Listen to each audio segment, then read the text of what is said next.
di penjara, dipenjarakan itu maksudnya dibatasi ruang geraknya, tapi Tuhan ajaib dahsyat memakai Paulus. Akhirnya Injil boleh sampai ke Roma, ke Viking, barbar, sampai ke ujung bumi. Amin. Mari kita bersama ayat yang ke-12, kita sama-sama membacanya ya. Demikianlah firman Tuhan.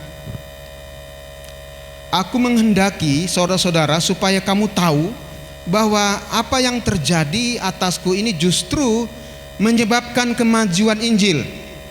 Silakan.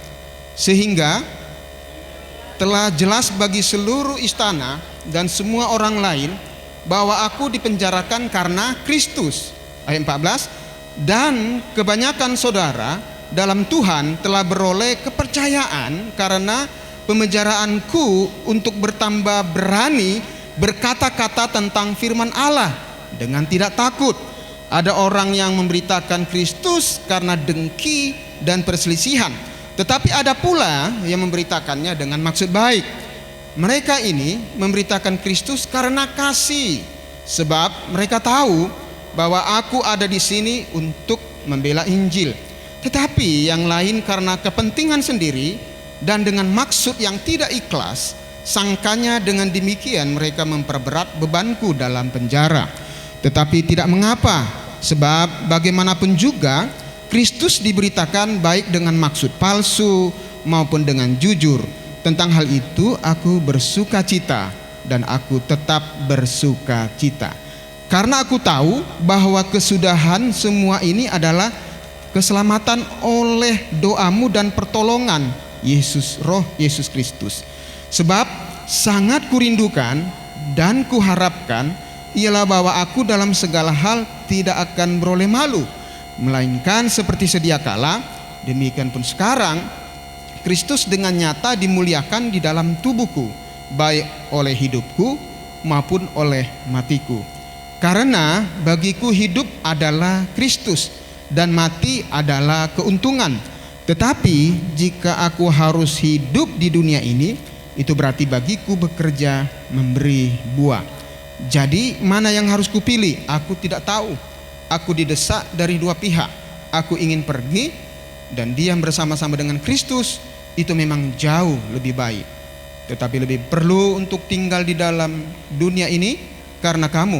Dan dalam keyakinan ini tahulah aku bahwa aku tinggal dan akan bersama-sama lagi dengan kamu sekalian, supaya kamu makin maju dan bersuka cita dalam iman, sehingga kemegahanmu dalam Kristus Yesus makin bertambah karena aku, apabila aku kembali kepada kamu. Demikianlah firman Tuhan.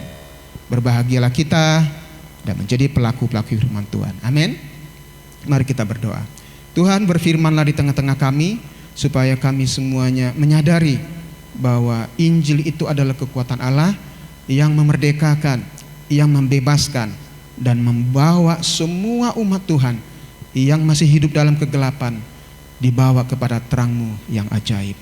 Terima kasih, pakailah kami menjadi alat-Mu, jemaat yang melayani, para pelayan dan hamba-hamba Tuhan, untuk kami boleh bergegas memberitakan kabar baik bagi banyak orang.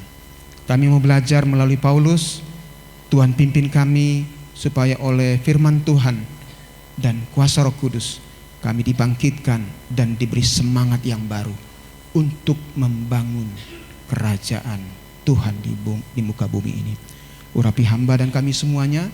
Kami akan berdoa bersama supaya setiap orang yang diutus, yang pergi ke berbagai daerah, mengalami kemenangan demi kemenangan. Terima kasih Bapa, dalam nama Yesus kami mengucap syukur dan berdoa. Amin. Saudara yang terkasih, banyak orang menganggap Injil itu dilakukan hanya orang-orang yang mengalami sebuah ketidakterbatasan. Jadi setiap orang menginjil itu dalam suasana yang nyaman saja. Ada situasi-situasi tertentu yang membuat kita nyaman dan kita leluasa melayani Tuhan. Amin. Itu anugerah Tuhan. Tapi ada juga masa-masa kita sukar, sulit, sepertinya tidak ada jalan, kita merasa seperti ini belum waktunya, masanya mungkin karena kesukaran dan kesulitan kita mungkin dihentikan dulu sebuah berita kabar baik, tetapi kita mau belajar bagaimana Paulus akan membukakan bahwa siap tidak siap, sulit sekalipun keadaan kita, Injil bisa tetap diberitakan. Berita tentang Kristus harus disampaikan, dan itu bisa sampai ke ujung bumi, saudara. Sekalipun nanti kita akan melihat bagaimana Paulus, dia adalah orang yang dipenjara. Paulus ini dibelenggu karena apa? Karena dia menceritakan tentang Kristus. Dia memberitakan kabar baik. Hanya karena Kristuslah Paulus dipenjarakan. Ya, saya tidak bawa pointer. Mungkin next. Mengapa Paulus dipenjara? Karena dia mengalami belenggu di penjara itu karena apa, saudara? Karena Kristus, karena dia beritakan Injil. Tetapi kalau kita melihat Paulus ini, dia dipenjara di Roma, bahkan dia sangat dikenal bagi beberapa para sipir, orang-orang yang juga mengalami penjara, sampai dia ke Kaisarea, sampai juga dia ke Roma, Kaisarea, dan juga ke Efesus. Jadi Paulus sangat dikenal pada waktu itu. Dia orang dipenjara karena Kristus. Jadi dikenal karena orang terpidana karena Kristus. Masih jarang ya, bisa dihitung dengan jari orang dipenjara karena Kristus. Saudara, kalau kita memahami, pasti ini ada namanya rasa malu. Betul ya? Siapa sini yang dipenjara bersukacita? Puji Tuhan, aku dipenjara. Nggak ada begitu ya. Saya yakin percaya semua orang kalau mengalami penjara pasti malu. Terima kasih hambanya. Dia kan hamba Tuhan juga ya. Sekarang saya klik yang di bawah ya. Oke. Paulus pada waktu itu justru mengalami sebuah kemajuan dalam Injil ya. Kalau kita lihat di ayat yang ke-12 yang terakhir, aku menghendaki saudara-saudara supaya kamu tahu bahwa apa yang terjadi atasku ini justru telah menyebabkan sebuah kemajuan Injil. Jadi Paulus sedang menceritakan bahwa ketika dia di penjara, Injil tidak berhenti. Injil tidak stop. Justru mengalami kemajuan, saudara. Ya, amin. Ada kemajuan yang terjadi ketika Paulus ada di penjara. Ini menjadi pembelajaran juga bagi saya dan kita semua. Injil mengalami kemajuan, saudara-saudara. Tidak berhenti walaupun dia dibelenggu, walaupun dia kakinya dirantai, tubuhnya tidak mengalami kebebasan secara fisik. Tapi ajaibnya Tuhan, sesuai dengan firman-Nya ya, Injil itu terus diberitakan. Nanti kita akan melihat siapa yang memberitakan Injil itu. Sementara Paulus mengalami belenggu dan dipenjara. Mungkin dia nggak bisa pergi kemana-mana pada waktu itu. Kami baru pulang dari Rupat, bisa banyak hal yang dikerjakan di sana karena kami bebas, tidak ada hambatan. Walaupun sempat bannya pecah.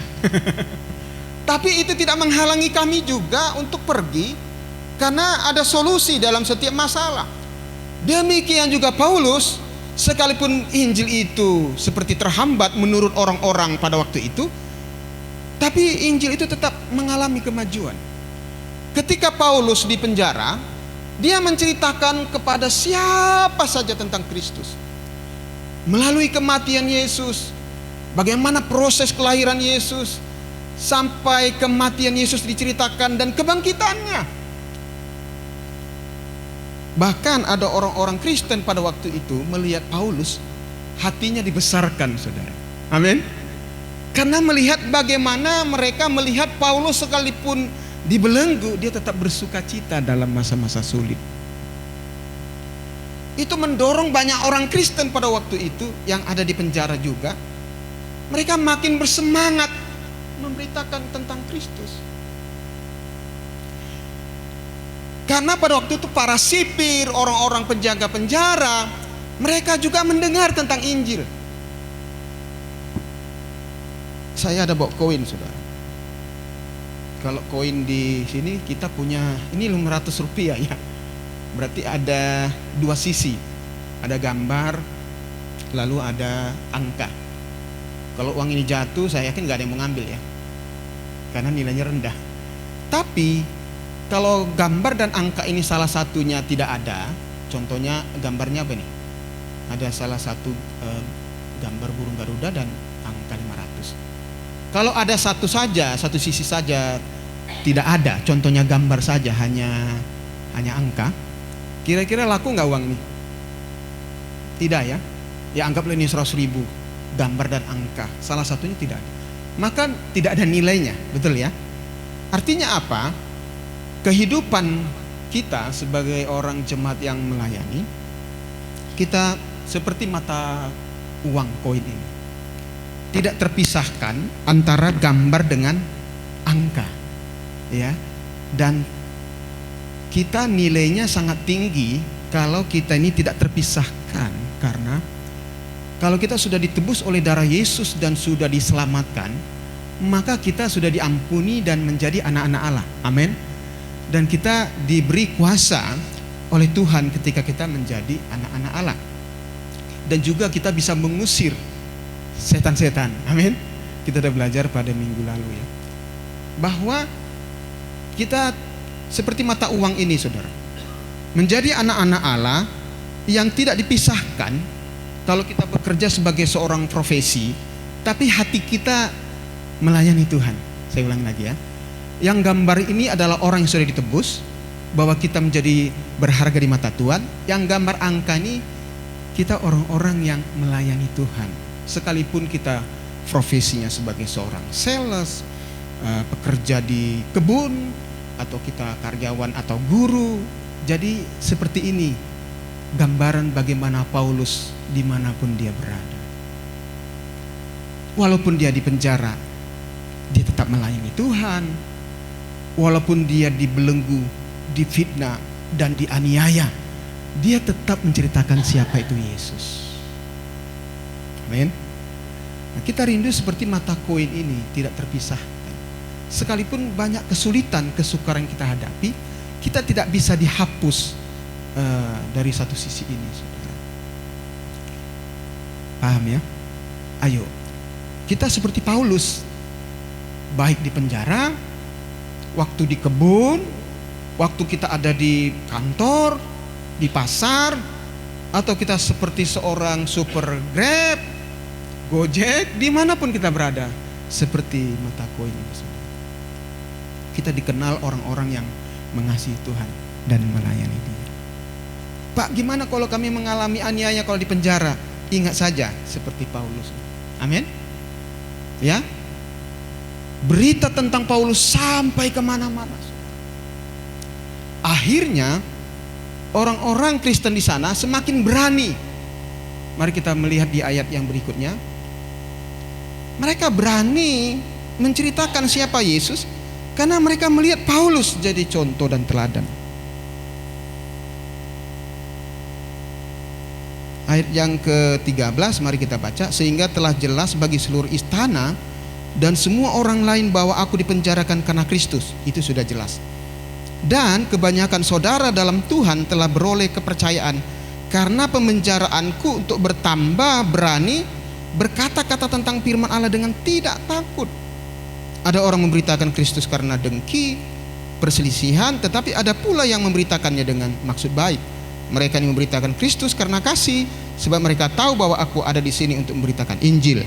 Tetapi yang lain karena kepentingan sendiri dan dengan maksud tidak ikhlas, sangkanya dengan demikian mereka memperberat bebanku dalam penjara. Saudara yang terkasih, Paulus merasa bagi dia itu tidak masalah, tapi justru dia semakin bersuka cita. Paulus semakin bersuka cita waktu dia ada di penjara, sekalipun dia mengalami kesesakan, dan itu menimbulkan kesabaran. Orang-orang Kristen melihat ada kesabaran di dalam Paulus. Amin. Muncullah buah-buah roh Dan itu membuat orang-orang percaya pada waktu itu menceritakan kembali siapa itu Yesus kepada semua orang yang ada di penjara itu.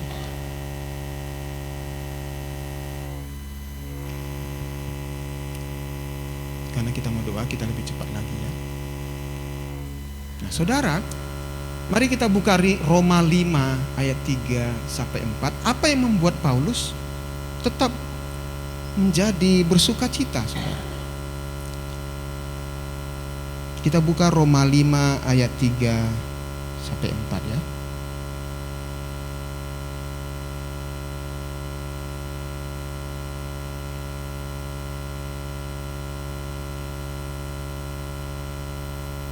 Demikian firman Tuhan, Roma 5, 3 ayat 4. Dan bukan hanya itu saja, kita malah bermegah juga dalam kesengsaraan, karena kita tahu bahwa kesengsaraan itu menimbulkan ketekunan, dan ketekunan menimbulkan tahan uji, dan tahan uji menimbulkan pengharapan, saudara. Dalam terjemahan firman Allah yang hidup dikatakan demikian, saudara. Demikian juga kita dapat bersuka cita pada waktu kita mengalami kesulitan dan cobaan, sebab kita tahu hal itu baik bagi kita, karena menolong kita belajar untuk bersabar. Ayat 4-nya. Dan kesabaran menghasilkan suatu watak yang kuat di dalam diri kita, serta menolong kita supaya senantiasa lebih mempercayai Allah setiap kali kita bersabar, sampai akhirnya pengharapan dan iman itu menjadi teguh dan kuat dan teguh di dalam kita, saudara. Paulus mengalami kekuatan rohani. Paulus mengalami kebangkitan di penjara. Dia bersabar, dia penuh dengan semangat bergairah, dan orang-orang pada waktu melihat bahwa Paulus sudah menjadi contoh bagi orang-orang Kristen pada waktu itu, saudara. Memang gak mudah belajar tentang Paulus, tetapi kita mau belajar hari ini sebagai jemaat yang melayani, kita bersama-sama dalam situasi ini tetap bersuka cita, saudara. Karena di dalam Injil itu sendiri, saudara, ada namanya kekuatan Allah. Amin. Ada satu keyakinan Paulus waktu dia beritakan Injil, ada namanya kekuatan Allah di dalam. Dan penuh dengan kuasa. Waktu kita memberitakan Injil, terjadi sebenarnya namanya peperangan rohani di alam. Orang-orang yang masih hidup dalam kegelapan akan diterangi oleh terang Kristus. Amin. Di Pulau Sumatera, menurut Patrick Johnstone, disebut adalah pulau yang tergelap dan terbesar di dunia. Kenapa, saudara? Bukan karena sering mati lampu, saudara, sehingga gelap semuanya, tetapi karena masih banyak orang-orang yang masih hidup di dalam kegelapan.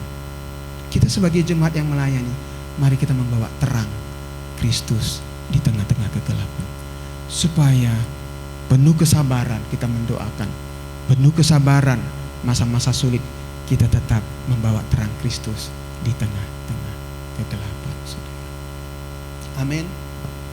Itu sebabnya kenapa gereja disebut menjadi sentral atau pusat penginjilan itu adalah disebut sentral pelayanan gereja, karena Tuhan mau segala suku bangsa boleh diselamatkan, saudara.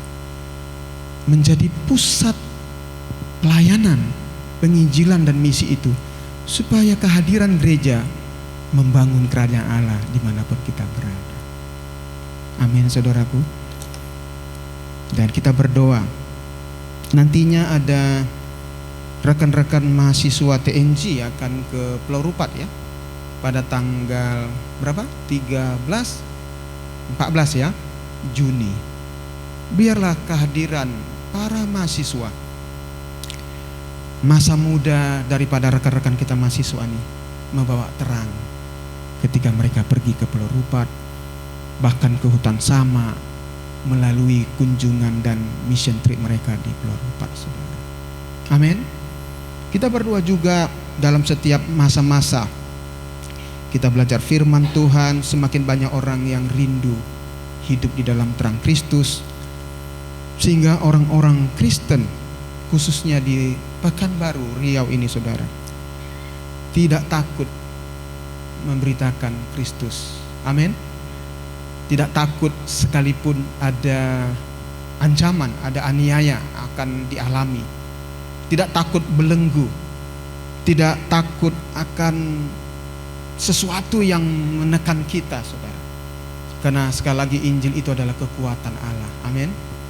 Yang akan memberi kita kuasa dengan keyakinan penuh bahwa ketika kita memberitakan Injil, kita membawa hadirat Tuhan dan kuasa Tuhan dimanapun kita berada. Saudara, waktu kami ke Rupat itu banyak tantangan yang kami hadapi, baik cuaca, situasi, kelelahan secara fisik. Tapi melalui doa-doa kita boleh semakin memahami ketika kita pergi ke satu tempat, kita menjadi duta-duta Kristus. Amin. Kita membawa berita tentang kerajaan Allah. Amin. Membawa tentang berita tentang kematian Yesus, kebangkitannya, dan Injil boleh sampai kepada banyak orang. Dan ada satu kesempatan untuk kita melayani Tuhan. Kalau kita menyampaikan Injil, menyampaikan kabar baik, orang-orang juga akan didorong untuk melayani Tuhan. Ketika mereka percaya, mereka dipermandikan, bertobat, percaya Yesus, ada kesempatan juga semakin banyak orang melayani Tuhan. Itu menjadi doa kita. Jemaat ini dan orang-orang kita layani di persekutuan, dimanapun kita berada, itu mendorong orang banyak untuk melayani Tuhan. Amin. Dan melalui Injil yang kita akan beritakan ke depan ini, itu akan mempertahankan iman kita, ya. Ketika ada ajaran sesat, ada namanya nabi-nabi palsu yang mulai akan muncul di akhir zaman nanti, kita dapat mempertahankan iman kita kepada mereka. Amin. Supaya Injil itu sungguh-sungguh sampai kepada mereka yang menyesatkan umatnya, saudara. Mari kita sama-sama melihat bahwa ini sungguh-sungguh menjadi kekuatan bagi kita. Tidak hanya Paulus, dia mengalami kesabaran, dia mengalami kekuatan rohani, tapi kita juga di tempat ini ketika melayani Tuhan, kita semakin kuat dan teguh di dalam melayani Tuhan. Karena Allah sedang bekerja hari-hari ini untuk kita. Allah sedang bekerja, Roh Kudus sedang menyatakan kuasanya, dan meskipun seringkali kita tidak menyadari, tapi Tuhan sedang bekerja hari-hari ini di tengah-tengah jemaatnya, saudara. Dan kalau Roh Kudus turun ke atas kamu di Kisah Para Rasul 1 ayat 8, maka kamu akan menjadi saksi-saksiku mulai dari Yerusalem, Yudea, Samaria, sampai ke ujung bumi. Dan Paulus menceritakan Injil itu mulai dari penjara sampai akhirnya banyak orang di Roma pada waktu itu menjadi percaya Yesus. Dan Roma, bangsa Roma waktu itu menjadi memiliki disebut negara Kristen, saudara. Karena begitu banyak orang yang bersaksi. Dan pada masa-masa bangsa barbar Viking, orang-orang yang mengalami aniaya orang Kristen, para selir yang diperbudak orang Kristen pada masa itu, mereka bersaksi siapa itu Yesus, dan banyak orang percaya kepada Yesus, termasuk orang-orang Viking dan barbar pada waktu itu yang begitu kejam menganiaya orang-orang Kristen. Dan masa-masa sukar, masa-masa sulit, Injil tetap dapat diberitakan. Amin, saudara. Semakin diperluas kerajaan Allah, semakin diperluas perkembangan kekristenan, semakin diperluas, akhirnya sampai ke Indonesia, saudara. Itu disebut kenapa waktu Paulus di penjara, dengan bersabar, dengan dia tekun, dan itu menghasilkan kemajuan demi kemajuan Injil sampai ke ujung bumi. Mari kita berdoa supaya Tuhan terus bekerja untuk menyatakan kuasanya di tengah-tengah bangsa kita Indonesia, saudara. Amin. Sekalipun kesulitan banyak yang kita hadapi, keterbatasan, tantangan, ancaman, aniaya. Mungkin ada beberapa gereja yang dianiaya, ditutup, bahkan ada yang dibakar, bahkan ada yang tidak boleh beribadah. Injil tetap dapat diberitakan, saudara, kalau kita sungguh-sungguh menyatakannya di tengah-tengah dunia ini, sampai nama Tuhan dipermuliakan. Amin. Mari kita berdoa. Bapa, biarlah kami sungguh-sungguh membawa berita Injil itu sampai ke ujung-ujung bumi. Sebab aku mempunyai keyakinan yang kokoh dalam Injil. Dan karena Injil adalah kekuatan Allah yang menyelamatkan setiap orang percaya, kami boleh memberitakan Injil pertama-tama kepada orang-orang yang dekat dengan kami, tetangga kami, atau teman kami main, atau rekan kerja kami di pasar, di perusahaan, di ladang, atau customer-customer kami yang kami layani. Kami boleh menyampaikan Injil itu karena kami tahu ada kekuatan Allah di dalam Injil yang akan diberitakan. Bekerja Roh Kudus di tengah-tengah kami, membuka setiap hati, membuka paradigma yang lama, bahwa Injil itu adalah untuk semua orang. Injil itu adalah untuk semua suku, dimanapun, kapanpun kami boleh memberitakannya, karena itu adalah kekuatan Allah yang harus kami bawa, sehingga tempat-tempat yang gelap penuh dengan terang Kristus, sehingga gerejamu, kami jemaatmu Tuhan, menjadi tubuhmu yang boleh berjalan, bergerak, membangun, melayani, dan menceritakan siapa itu Yesus di tengah-tengah dunia ini. Itulah tujuan kami ada di tengah-tengah dunia ini. Gereja ada untuk memberitakan kabar baik bagi banyak orang, sehingga segala suku, segala kaum dan bahasa datang menyembah Engkau Tuhan. Kami membawa doa kami bagi Pekanbaru, suku-suku yang ada di dalamnya masih hidup di dalam kegelapan. Kami mau melihat gerejamu boleh berkembang. Kami mau melihat ada patok-patok yang akan dilakukan.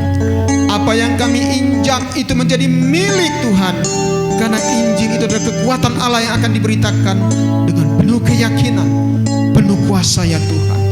Berfirmanlah bagi kami semua sebagai jemaatmu yang melayani, bahkan kami para pelayan-pelayan Tuhan, sehingga pemberita Injil itu semakin bersemangat dan bergairah melayani-Mu Tuhan. Kami tahu ada banyak tantangan, keterbatasan, dana, fasilitas, tapi ketika kami sungguh-sungguh mau beritakan Injil-Mu, itu akan sampai dan mengalami kemajuan demi kemajuan, karena Allah sendiri hadir di situ. Allah sendiri ada di situ yang akan memimpin kami.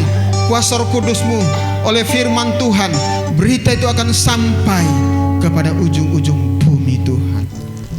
Terima kasih Bapa untuk firman-Mu yang tadi kami tidak mengerti, kami jadi mengerti bahwa ada kekuatan tersendiri di dalam Injil itu, sehingga kami bisa berani menceritakan Injil itu sendiri Bapa. Kami berani, kami tidak takut belenggu, kami tidak takut aniaya, karena Tuhan beserta dengan kami.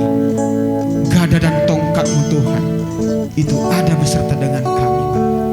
Baik kami pelayanan diakonia, baik kami pelayanan asyir, baik kami pelayanan sebagai pemberita Injil, menjadi ketua-ketua persekutuan, kami orang melayani di gereja-Mu, Injil itu akan tetap diberitakan, mulai dari kami yang dekat dengan kami, orang-orang yang jauh, sehingga ketika Paulus memberitakan mulai dari penjara itu, tempat-tempat yang jauh mendengar Injil-Mu itu sampai kepada orang-orang yang jauh tanah Tuhan, baik di pedesaan, baik di desa-desa terpencil yang mereka masih hidup dikuasai, yang masih ditipu oleh kuasa-kuasa kegelapan. Hari ini kami berkata, biarlah Injil-Mu diberitakan menerangi desa-desa yang sunyi, sehingga nama Tuhan akan dimuliakan. Ada nyanyi-nyanyian pujian, ada sorak-sorai, ada kegembiraan, ada sukacita ketika kabar baik disampaikan, itu menjadi kesukaan yang besar bagi nama Tuhan. Dan kami melihat banyak orang akan ditarik kepada Kristus, dan pesona Yesus itu akan tersebar bagi banyak orang melalui kami semuanya, melalui pemberita-pemberita Injil, melalui pelayan-pelayan Tuhan. Kami dengan berani menyatakan kuasa-Mu sehingga iblis boleh pergi. Tidak ada lagi berkuasa di tempat-tempat yang sunyi, tapi ada dibangun kerajaan-Mu di tengah-tengah provinsi kami Riau, Indonesia, dan sampai ke ujung bumi. Terima kasih Bapa. Kami mau berdoa untuk TNG, kami mau berdoa untuk para pelayan, kami mau berdoa untuk jemaat-Mu Tuhan, supaya Injil itu betul-betul, berita itu sampai menjadi kesukaan yang besar bagi banyak orang Tuhan. Bapa, terima kasih. Terima kasih Bapa. Terima kasih, kami mau berdoa Tuhan. Kami mau bersujud di hadapan Tuhan. Oleh firman Tuhan, kuasa Roh Kudus itu mengalir memenuhi kami.